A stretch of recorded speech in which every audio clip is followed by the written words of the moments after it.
So today we have, again, one of my favorite people. I know this favorites list is getting pretty long, but these are just really amazing folks. So we have the one and only Juel D today with us on the podcast. He is a visionary, choreographer, performer, and overall amazing mentor for so many people, so many ideas, and an amazing, talented collaborator. Juel, thank What's you so up? much. Thank you. That's a beautiful introduction. I was just sitting looking like, wow, who's that person? I don't know him. No, tell you. One of my first memories of the Juel D Uh-oh. was at Howard University. hmm I believe we were probably seeing a performance at the Kennedy Center, hmm and you were performing with you were in dance company Ronald K. Brown Evidence. Yes. And I remember thinking, his body is so long and he is moving so fast.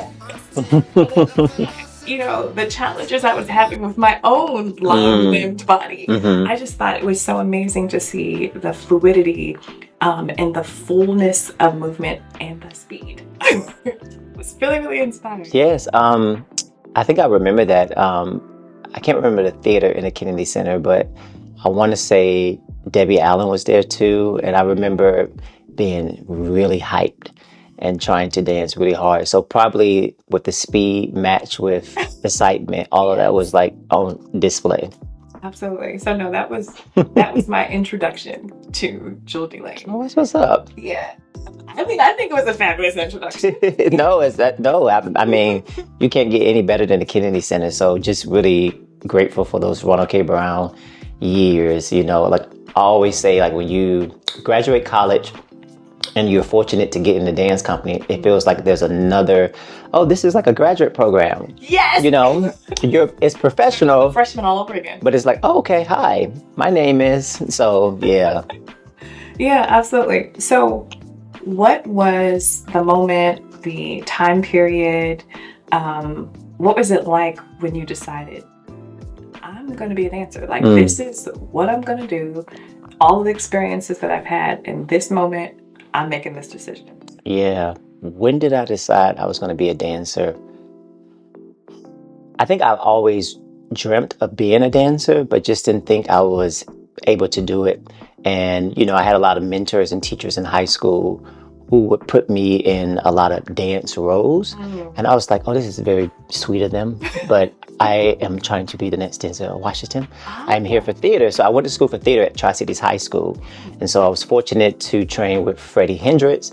And so my dance teacher, Dawn Atson, which everybody knows, she's amazing. She would always just like look at me and say, I think you want to dance. And I'm like, I don't. But I knew I wanted to dance because that would make me go home and like work on the moves even more.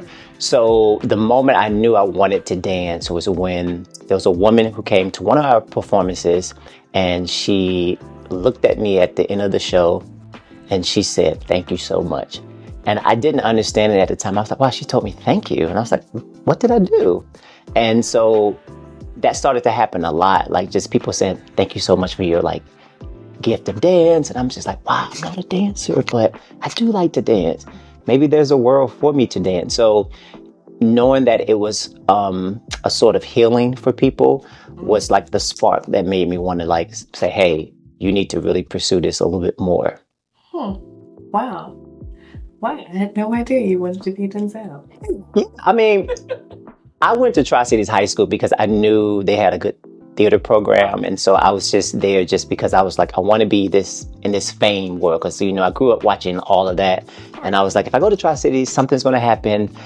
But I know I want to be an actor, Denzel Washington. So, yeah. No, that I totally understand that vibe, So your choreographic voice is very grounded. It's very rooted and supported in cultural context, as well as like there's a power behind the kinds of narratives that you give life to. How would you describe your movement aesthetic and your choreographic voice? And if you want to talk about even how you arrived to it. Right. Again, didn't really see choreography in the cards. It was just a thing, like I dipped and dabbled when I was in high school. And then naturally, when you go to an undergrad program, you're learning composition and you have to do all these like projects and you're like, okay. And probably in 2009, when I was kind of making my transition, like I gave Ron Brown 6 years, and I was like, I want to do other stuff. I want to get back into theater. I want to try to choreograph. And it wasn't until my teacher, Brenda Daniels at UNCSA, she invited me back to choreograph. She said, I really like your senior piece. And I was like, oh, she's being so nice. And so that sparked my interest a little bit further. So when I went back, I got a chance to really just figure out what I wanted to say. And to be honest, I didn't know what I wanted to say. And so I was just finished dancing with Ron Brown. So a lot of things that you saw in my choreography, it was like, wait a minute, is this feels like Ron Brown? Like, am I still in the company? And so that is a hard thing to like shed because that's what you've been doing for 6 years. So it's in your body. Right. And it wasn't until I was like, you know what, let me just explore and thinking about how do I like to move. So when you mentioned me moving fast, I revert back to young Juel, who used to talk fast. He wanted to get everything out. So there's this hyperness inside of me. And so I kind of lean into like, how would he move? And so then I started saying, okay, well, what is it that you want to say? Like, are you trying to create something fierce to like wow people? Or are you really trying to really embark on storytelling? And I started thinking about what was going on in my life. I was like, shoot, I just met this boy. He lives in New York. I live in New York. We don't know how to navigate through this relationship. So here is something I can kind of talk about.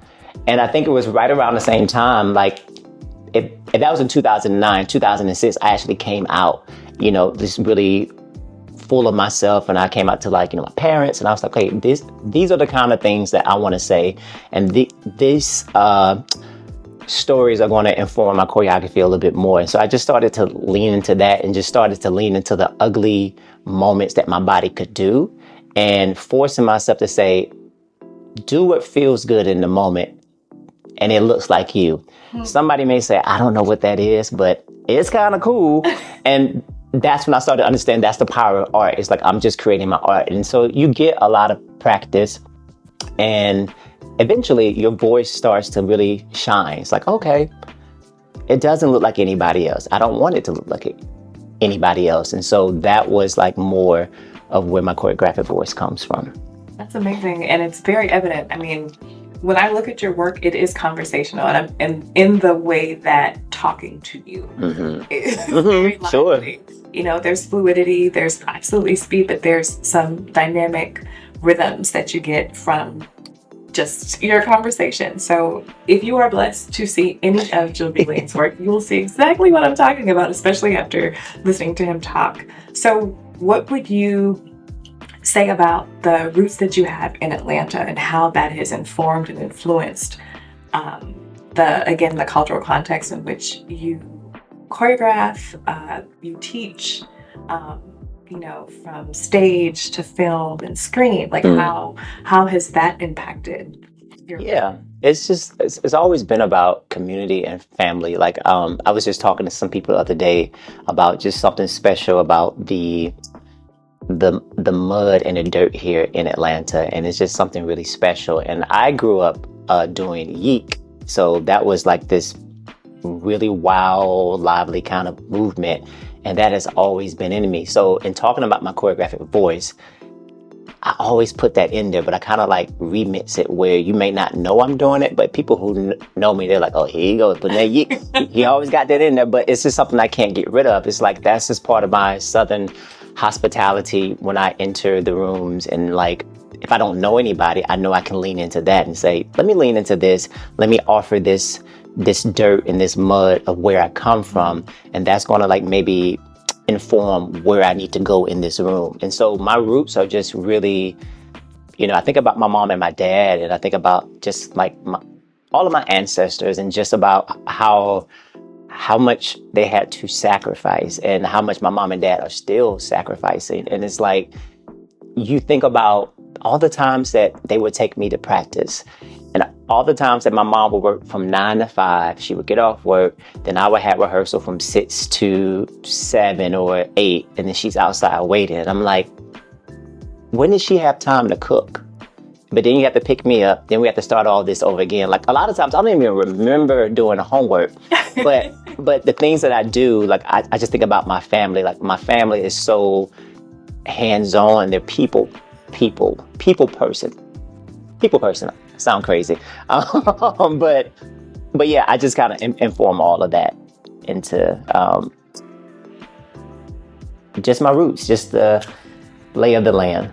Yeah, I think the thoroughness of your work also speaks to that. So whether you've choreographed for Ailey or for music artists that you are doing movement direction for and choreography inside their music videos, like there's a very, very unique temperament that I think that is across the board. And I think a lot of that is what you're speaking to in terms of how you have grounded yourself in your roots here. And if you don't know, Atlanta has red clay, okay? The dirt Yes. is red. Yes. If you look at the bottom of your shoes, they will be red. All facts. So, yeah, and so even thinking about how the texture of that has affected and there's remnants of that, like the geek that is in your choreography. There's remnants, like if you got it on one pair of your shoes, I promise you, any that you have taken outside will have that. And so I love that is also just a part of how you choreograph. There are a lot of times where, depending on the scenario, depending on the medium that someone's using, they think, oh, I need to change up this. I need to take myself out of this completely in order to deliver a message. But a lot of times the specificity that we use that's connected to our culture, to our foundation, to our roots and our ancestry really is relatable and universal. And so I just want to say thank you for maintaining that, and as well as sharing that inside your work. Thank you. Yeah, no, it is really, really beautiful. Go see his work, y'all. So what is different about choreographing for you, choreographing on stage and for film, TV, or screen? These are all great questions. That's my homework. I think when I'm choreographing for stage, again, it is, I enjoy that process of like figuring out what is it that you want to say. Like I will be super honest. Sometimes I'll have an idea and I'll go into a room and I'm like, I don't know what's happening. Like on the inside, there are like 1,000 voices saying, come on, get it together. But on the outside, it's like, all right, let's do it again. And me doing it again is just allowing myself to go through that process, whether we're doing a 4-count-8 for like a whole hour. Somebody maybe say, can we move on? But, for me, it's just figuring it out. So for the stage, it's just about really sleeping with the process and knowing that tomorrow you have another chance to try again. Yeah. Maybe in 2 weeks, you'll figure out what you want to say. But when you're in this space where you're able to play, you have like your sliding board, you have like some sand and you're just playing and you're just being a kid. With film, I feel like film heightens all of that. It is like, you know what? I'm a little out of breath. So I don't have to do this 500 times. I can take a break, or we can film it from another angle and we can get that. Where on stage, it's just consistent and it's like continuity. It's like we want to see that picture again. And yes, we have the lights and stuff to really highlight all of that, but film is just heightens the imagination even further. Yeah. As I listen to you talk about the process, collaboration is something that constantly, I think about. And so for dancers that are looking to be cast in these different types of roles, whether they are for the stage, a tour, or, a film, a music video, what would you suggest in this type of choreographic process, similar to yours? What would you suggest that they focus on and offer of themselves? I think you just offer vulnerability and just leave, like, you're talented, so you're in the room for a reason. Now it's like, how do I turn on the flashlight, which is my full body, where I can be highlighted in the room.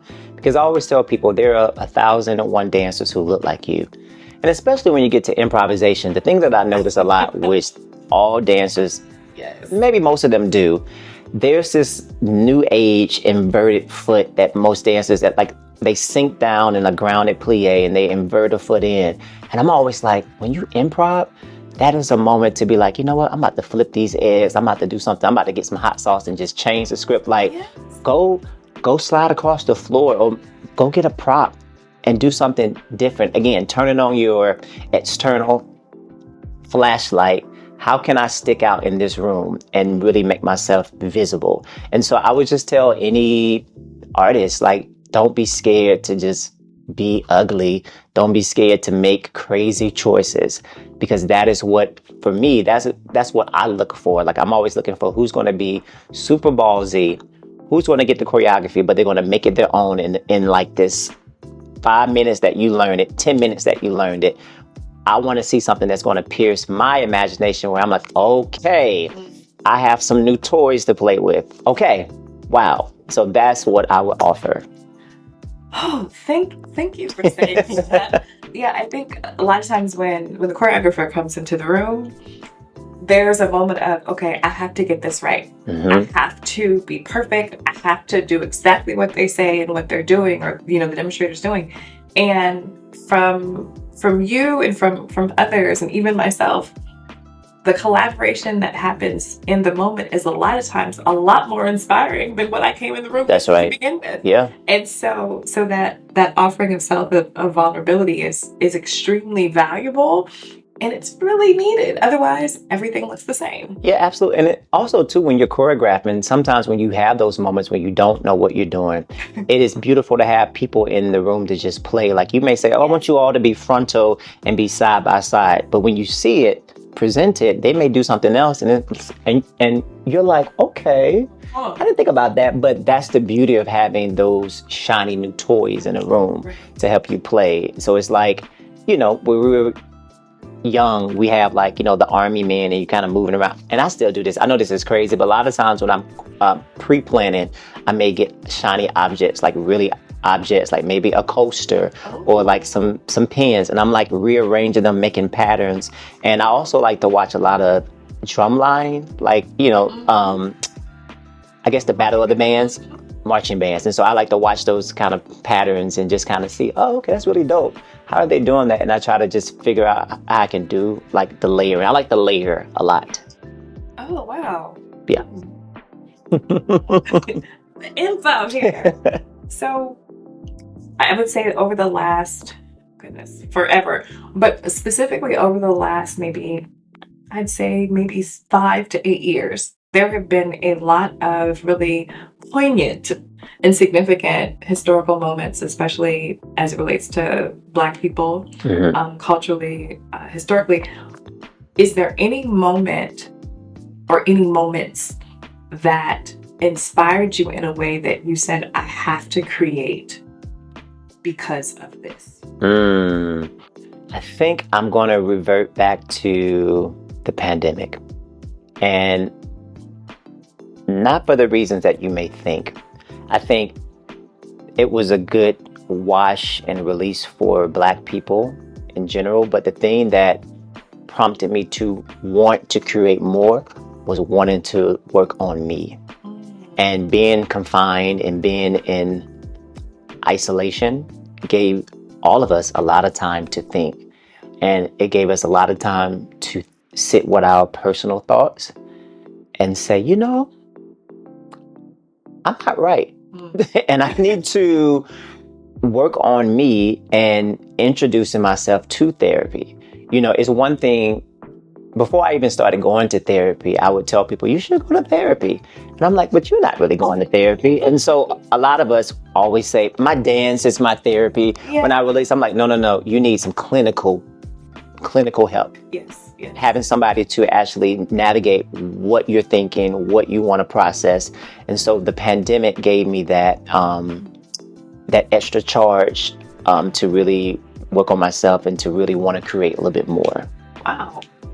Come on. And shout out to It's a therapist, Mm-hmm. for sure.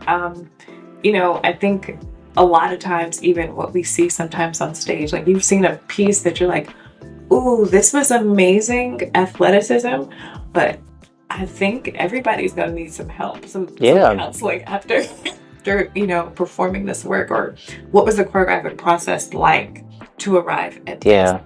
And so as artists, like while we are using our art to be able to speak to these issues and also sometimes navigate some of the issues for ourselves, it is still important Yeah. that we also get the help and the kind of support that we need, because that's not what we studied in college.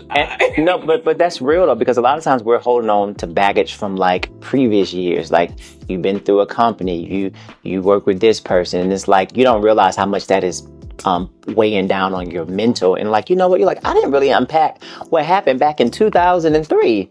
Oh wow. And like we tend to block things out. And so with therapy, the thing that made me nervous, I'm talking to a complete stranger. I am sharing all of my information. When they go to bed at night, are they like online, like, let me look up who this is? Like, that's what I was thinking. I was like, I am sharing so much stuff, but you know, I don't know. It's just, I think for me, it was just like, it's out my system. They're giving me information to think about. Let me move on, regardless of however they navigate. So, yeah. You know, I saw a post recently, it might have been on someone's story or something, and it was talking about how tour life, how it impacts people. And there's really no mechanism, there's no process to decompress from it that is relatable to the world that they have to now go back into after they've come off tour. And, you know, the constantly being on the go, there's no actual settling. You don't get sufficient rest. If there's time differences, there's constant jet lag. Yeah. You know, and that's not taking into account your regular regimen of diet, exercise can a lot of times be completely obliterated depending on what you have access to. And, you know, like there's all of these different things. And then you've gone through however many versions of yourself navigating the interpersonal relationships with other people. And, you know, it's not the same as, oh, you get to choose people to go on a trip with, you know, like there's so many dynamics that are concentrated and really, really could be challenging. And then when you come on tour, you're expected to just be normal, and there's nothing normal or the same, so to speak, about you. And so, yeah, it's really important. I just want to highlight the idea that having an objective connection that will help you navigate those things is extremely important. And like you said, during the pandemic, many of us invested more in our mental health. And one, because we didn't have a choice. It's like, I am sitting by myself. That's right. That's right. Yeah. And this is or you're either ordering off of Amazon. I got a juicer which still sits in my home right now, and I look at it like, are you gonna put a lemon or an orange in there? I ordered that. Like, you know, like I was, you know, that's when I started to understand like about being a vegan. So I was like, I always call myself a part-time vegan. I'm not a real vegan, but like, you know, just learn how to eat clean too. Also, I will say I am seasoned enough to know from tour where we used to bring a George Foreman grill. I used to pack that bad boy, or in a rice cooker. Listen, I had a rice cooker. I had a mini crock pot. Listen. I had my NutriBullet. Listen. I had figured out how to make salmon. And you save your per diem? Absolutely. Whatever city we were in. Listen. First day, me and my tour roommate, we would go to whatever grocery store, fresh market we could find. Yep. And we made it work. Saved. I think I probably spent my per diem like mainly on shoes. Yep. Yeah. Or shopping, or you know, whatever the case was. But yes, being smart about how you do that and get your little, you know, however many seasonings you need. And people don't talk about, like, you know, like I said it before, tour life is a whole nother beast. It is a graduate program, because you're like, wow, I have to be self-sufficient. Yes. I have to be ready by a certain time, be ready to warm up by a certain time. I have to make sure I'm putting nutrients in my body. I have to make sure that I can sustain an hour and a half show and then get a good amount of rest. It's like all those things, like you're learning. And then also with that, you're learning to go to cocktail parties, and you have to talk to donors. Yes. Then you have to do Q&As, and then you have to make sure like, oh, it starts over again. So it becomes this revolving cycle. And so again, unpacking all of that and be like, yo, one, I am also working on my mental, but I am really proud of myself too, to make it that far, you know, and to learn like, oh, I've learned how to get a better suitcase. You know, there was a point where I had this little rolly suitcase, and I was like, this is hurting your back. Like, what are you doing? So, yeah. Yeah, I would definitely say it helps you mature as an artist if you choose to. Yes. Yeah.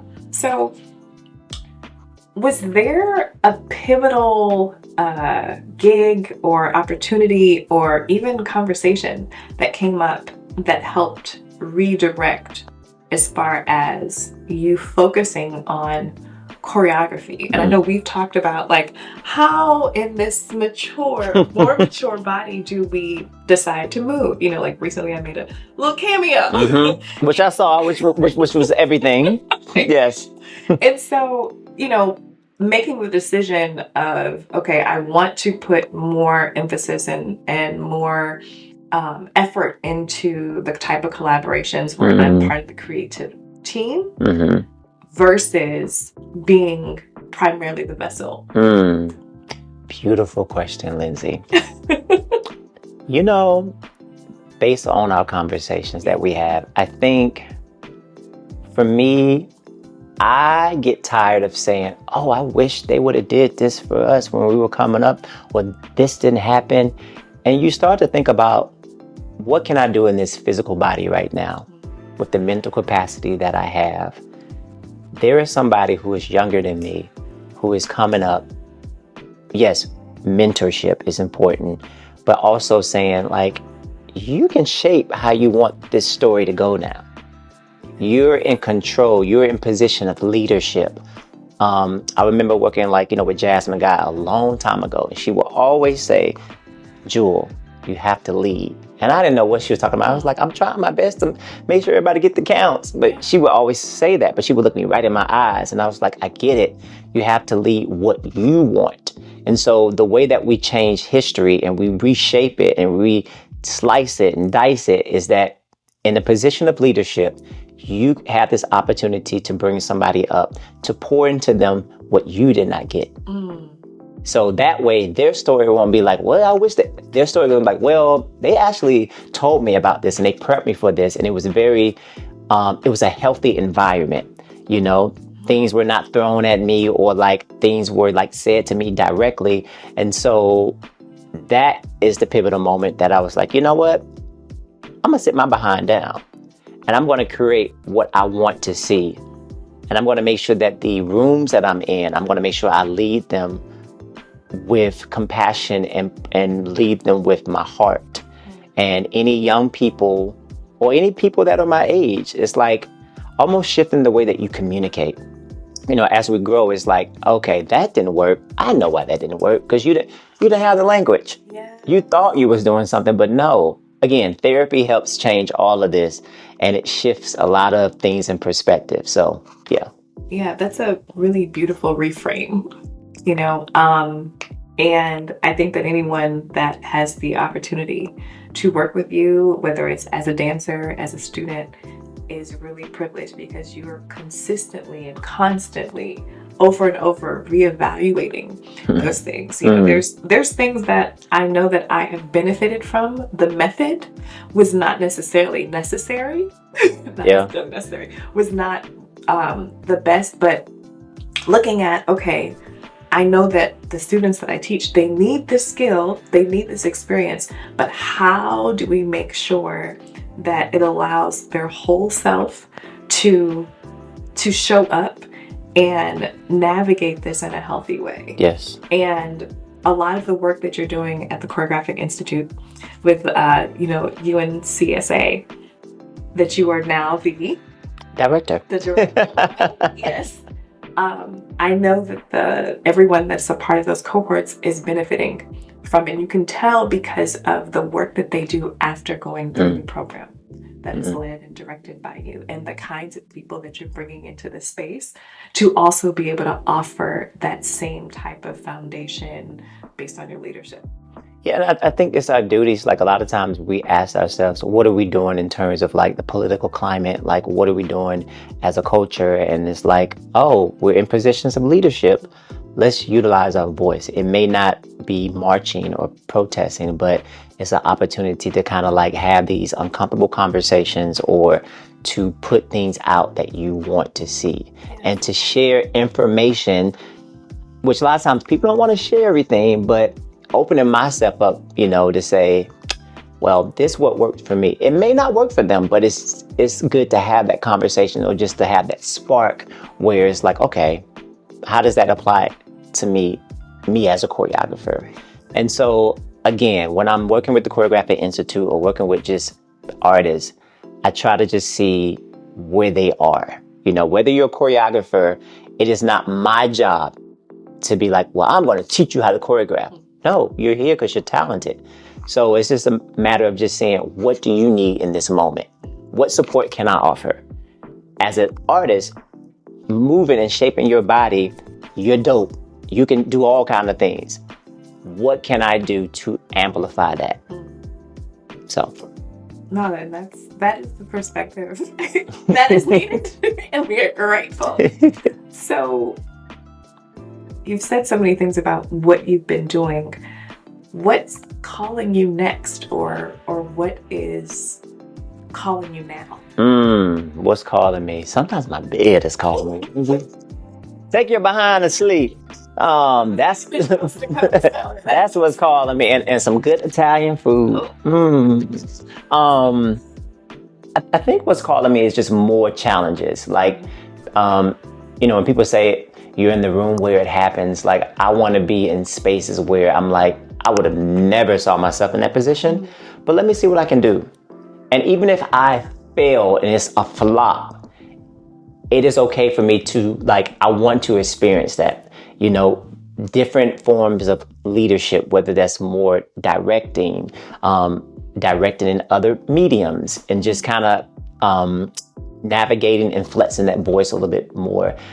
In addition to that, I want to just create more activation things for movers. And I am really big on having classes for people who don't necessarily dance. Because what I find when I work with actors, it's always like, hey, this is not my thing. Yes. And so I'm already met with that before I even start. And so I feel it. And I always say, well, again, how does your arm move? Let's work with it. Right. Again, meeting people where they are. I like to make people feel comfortable because I think movement is so important. And the way that we just go about the world, movement is always at the core of that. And so I'm always interested in just really making people feel like they can all dance. So.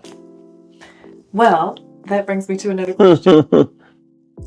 What has been one of your most unexpected but beautiful projects to work on? Oh. I know you've been coast to coast with concert dance companies. You've been working in theater. You've been working on music videos. What of any of those? Wow, that's another great question, Lindsay. Why, thank you. There's a musical that I just did called Co-Founders in San Francisco, and that project, well, I have to give kudos to my brother Jude, who's the artistic director of True Colors. I've had a chance to work with him on a couple of plays, and he wanted me to come in to be the choreographer for this. And to be completely honest, this was my first time actually choreographing a musical. And yes, I come from the theater world, and so it's always easy to be like, well, I know all this, but I don't. Right. When you don't flex that muscle, it's one thing to be in it, but on the outside, it's a completely thing. So I had doubts to myself saying, I don't know if I can do this. Like, I haven't done a musical. Like, I've done plays where actors had to move, but I'm like, wow, this is a lot. And so what changed for me is that when I walked in a space, all of the artists were so welcoming. And in the times that I had to play, I was playing. And the next thing I know, oh, there's a whole piece going on. Oh, this is happening. And I was like, again, back to like flexing my muscle and challenging myself. I didn't think I was able to navigate that space. I was confident to be in it, right. But I didn't think, like, I was like, what am I going to create? But it's the space. If the space is healthy, the artistry is healthy. And so being on the Bay Area was just it was just really satisfying. And I just had a lot of time to think about future endeavors of like, all right, okay, this is good. What's next? Can you riff off of this a little bit more? Is there other moments to do this a little bit more, but on a broader platform? So, wow, you have mentioned so many different paths that you've been blessed to be able to explore. For dancers that are like, I want to perform for a while, but I know that I don't want to perform forever. What are some things that have helped you kind of figure out or even navigate what that next is? I think one, and I am guilty at doing this a lot, and stop putting the crazy words on yourself. Stop saying you're old and you're, I just said seasoned. But yes, yeah, like I'm grateful for age, but I think sometimes we use it as a burden, like, oh, I can't do that anymore. But you'd be surprised what you can do. And I think you have to be honest with yourself about what is feeding you, what you want to do next. And also knowing that it's okay to not be a part of this. If you and I both would like go back and trace our steps, we can count the number of performances that we've done. Yeah. And when you look at that, you're like, dang, that's a lot. And then there's some people who will never have that opportunity. And so I think about all those things and I'm like, all right, I got a chance to experience that. So what's next? What's feeding me? So maybe I'm not physically moving, but I can physically create. And I think it is okay to pivot every year. We grow. If you want to start something this year, start it. If next year you say, hey, I'm going to get into Pilates. I think you have to just allow yourself to keep this wonder about yourself. And that's what's been the thing that I enjoy about myself is like, let me just keep falling in love with the art form, and that might just be going to a museum and just really like researching artists for a long time and just seeing like, oh, I like how they got to their process. We're all the same. Yeah. And that's the beautiful thing about this art form is that people get to have new experiences. People get to share that with you. So I would say just be lost in the wilderness and allow yourself to play. Yes, I love that. Oh man, that's an amazing piece of advice. My father says all the time, the moment that we stop dreaming, yes, is when we die. Mm-hmm. And so, yeah. And I dream a lot. Like my imagination has been vivid since I was little, and so I'm always thinking like years. Like, okay, I know it's coming, but I'm gonna be patient. But let me just keep exploring. As you should. Yeah. And thankfully, because what you do is something that we can experience, we also get to go on that journey with you. Yeah. So I have a few rapid fire. Oh, rapid fire. Boom, boom. Okay, so first thing that comes to mind. Okay. Let's go for it. Sure. Okay. What's the song that you choreographed in your head when no one's watching? For all we know, Donny Hathaway. Ooh, yes. Mm-hmm. Okay. Rehearsal sneakers or bare feet? Sneakers. Ha. Dream collab, ancestor or living? Dream collab, ancestor living. Andre 3000. Ah, yes. Because I just feel like I don't know him. He's from College Park. I'm from College Park. We both went to Tri-Cities. He's a little bit older. I did meet him at the Fox when he did his most recent show. But I feel like when I look at him, there's something that I connect with. I'm like, I see you. The way that you dress, your vibe, and how he, again, wonder, trying something new. I'm like, I just feel that. So I would love to collab with him. Yes. All right. A movement moment that you wished you had created. A movement moment I wish I created probably would be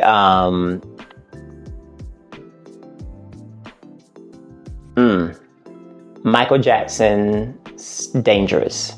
Ooh. Yeah. Oh, that's a good. That's a Mm-hmm. good one. Mm-hmm. Oh, yeah.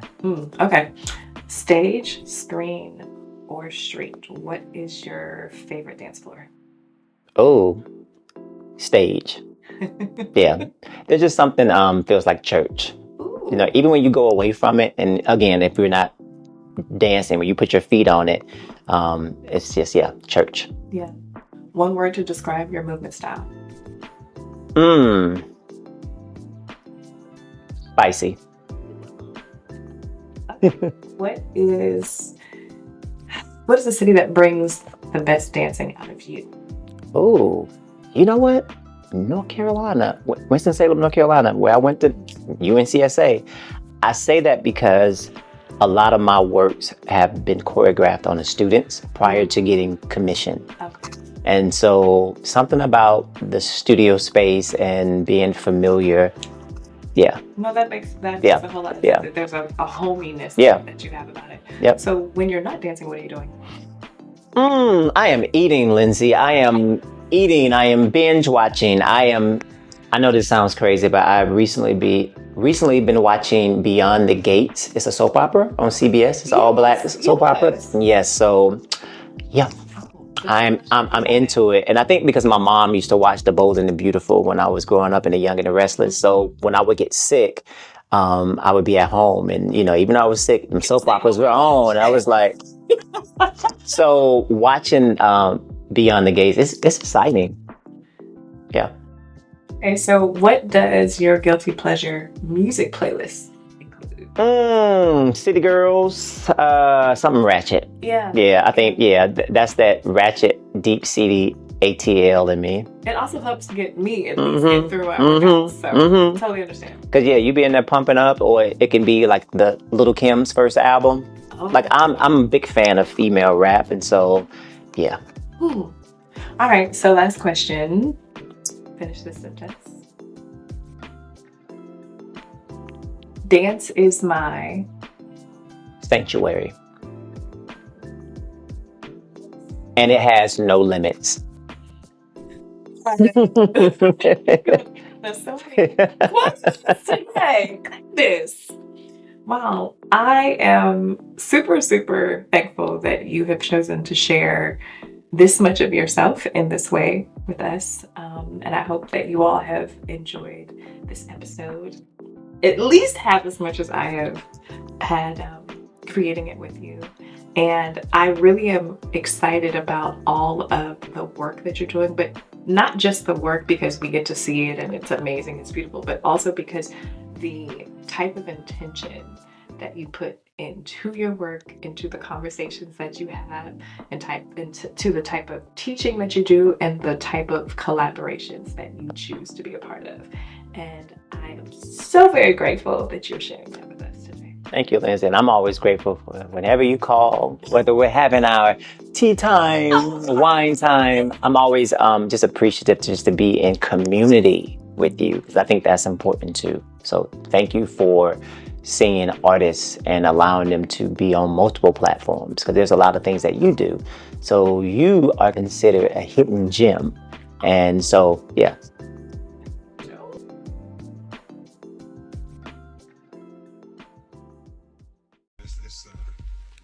It's like the reason you were put here. It's judgment and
things happen. And when certain things happen, you got to pay attention to the fact